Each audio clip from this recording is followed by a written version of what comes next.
Hey there YouTube, Chris for the Handy Guard channel out here in Somewheresville, Arizona. And today with a friend I'm going to go do some dry washing, a little prospecting. Got her gear all loaded up. Head out to some club claims. And if we don't find anything, I'll be sure to let you know where not to come so you won't find anything either. But if we do, if we're successful, I'll let you know how that turned out. So we'll get some more video of the day and how the machines work, and how much fun it is to dig in the gravel and rocks and move rocks. So we'll get on our way, pick it up down the road.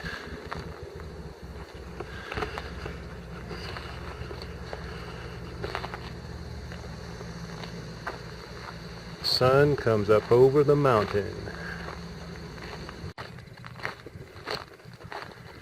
Had to stop for a minute on our way to get coffee this morning before we head out to do our prospecting because of this scenic overlook that you can see a bit of Lake Mead down there, extremely low water levels, but what a panoramic view down into the valley. And that bit of Lake Mead down there, Hoover Dam's way out of sight. Far off in the distance I can see more of Lake Mead around those mountains.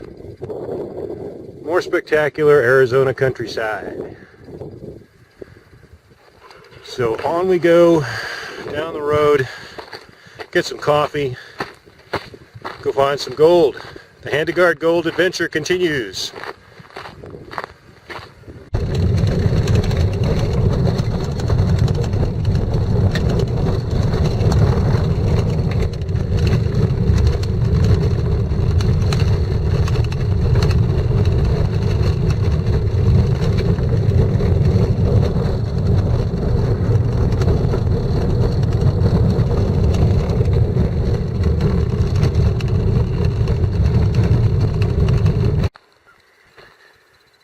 This is an area that's generally referred to as the Gold Basin. And the club claims are in a little section out here, but the Gold Basin area is fairly expansive. We're not quite down to where we're going to start digging yet. Going to be down the hill this way. Once we get down there, get set up, we can start processing some material and hopefully we'll find some color.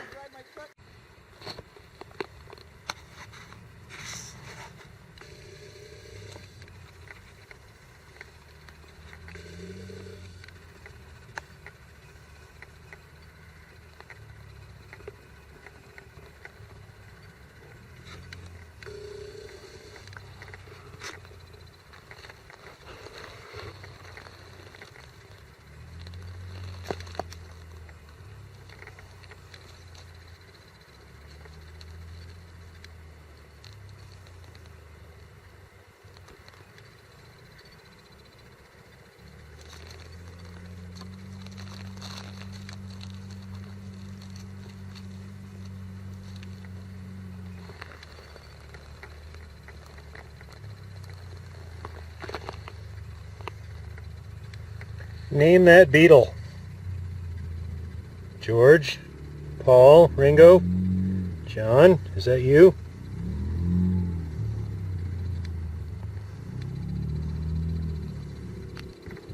Oops.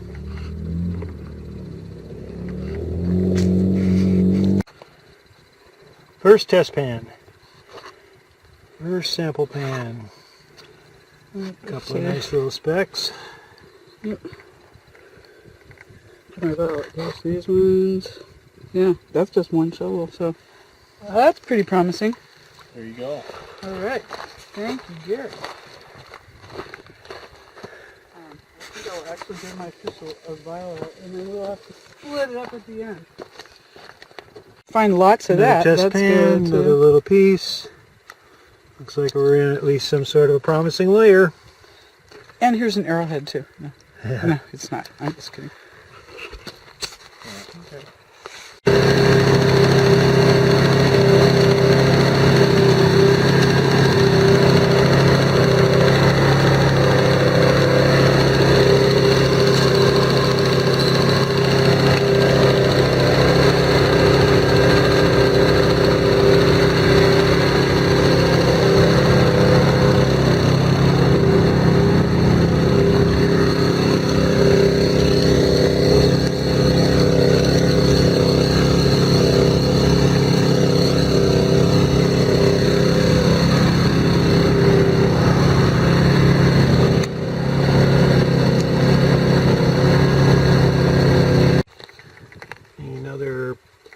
test pan. Oh yeah, quite a few pieces right there.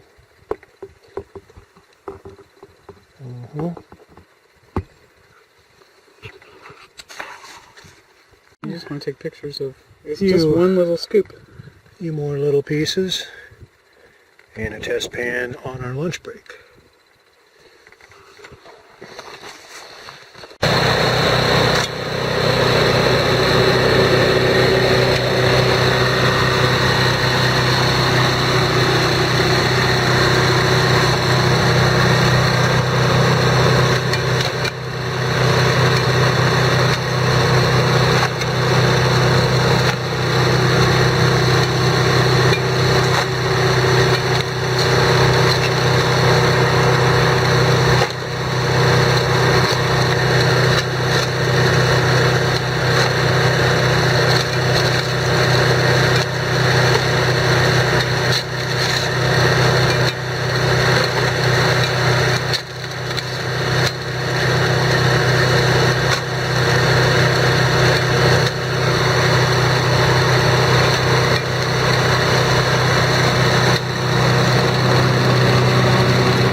Well, there is the massive tailings pile from our day's work.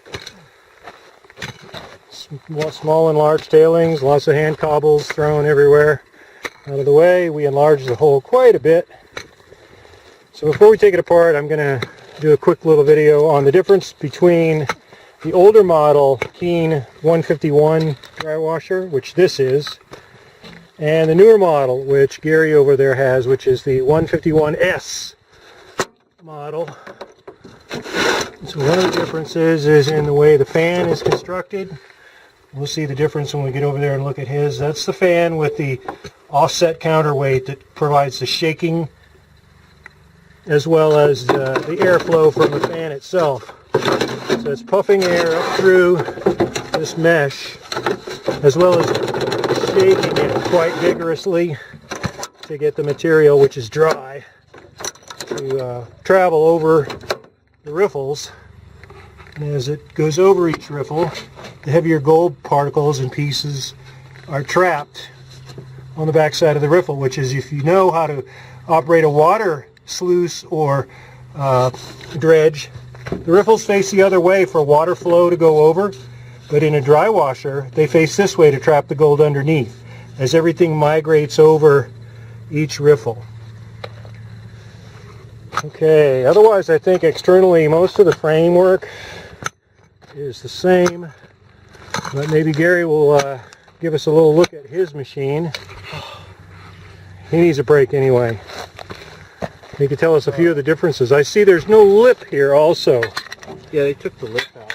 Which So your material comes off. that allows the material to fall down from the hopper right out, whereas it gets caught on the older 150 and 151, sorry. 151. Yeah, the model number is a 151. This is a 151S. Yes. Okay. And then it has a vent right here that you can open up to adjust the airflow. So if your material's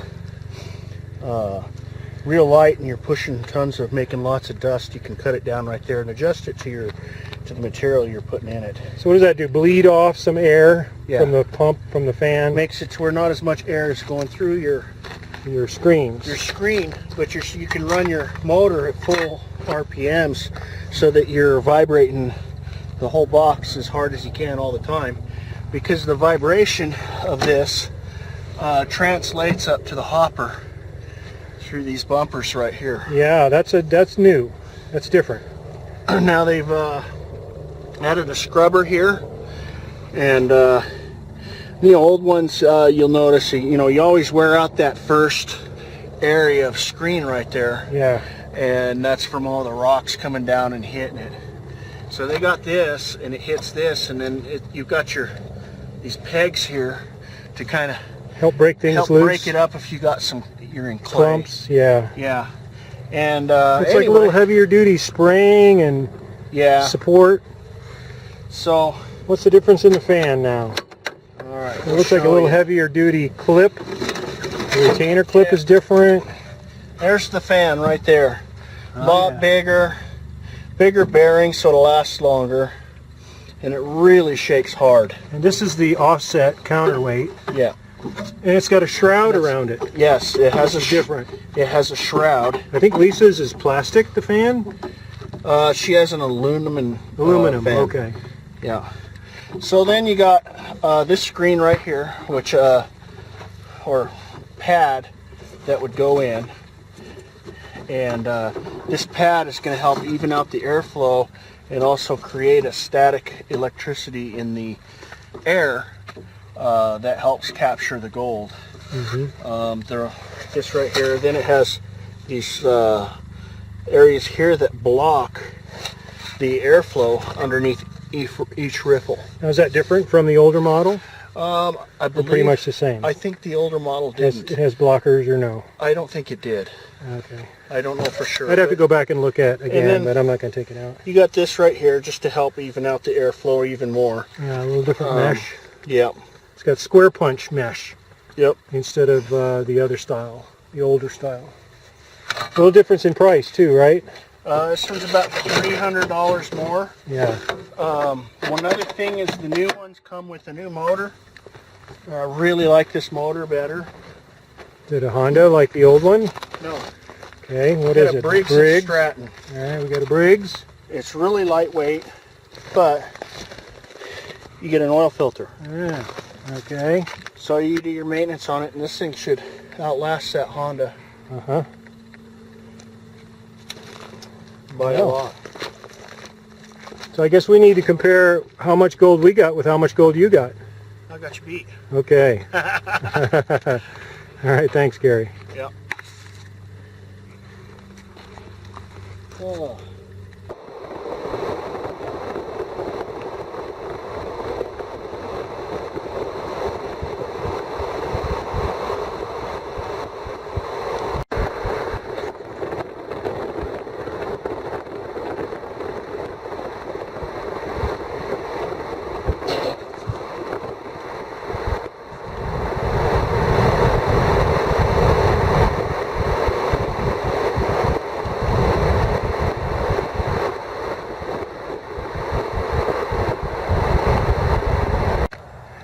Here's the wrap up on the dry washing that I did with a friend. There was two of us. It was a one-day dig.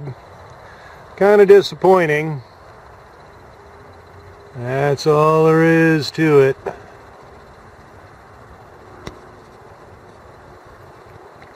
But such is the nature of dry washing. We did quite a few samples during the course of the day to see that yes, we were getting some little bitty pieces and colors, so it gave us enough encouragement to kind of keep on going. So we did, and didn't give up, kept digging at it. Let's see if I can get some sunlight on there. For you to at least get a little of the yellow color that makes it so magical. Everybody has always been captured by that magic yellow metal. And that's it. I'm not even going to weigh it or even venture a guess as to how little it weighs, because there's just no point. There's a little bit of it in a vial, and that's what we got for our 2 days. So that's the wrap from dry washing in Arizona in the Gold Basin area. Hope you enjoyed the video. If you did, click like, share it on your Facebook page, and thanks for tuning in to a little bit more of the Handegard Gold Adventure.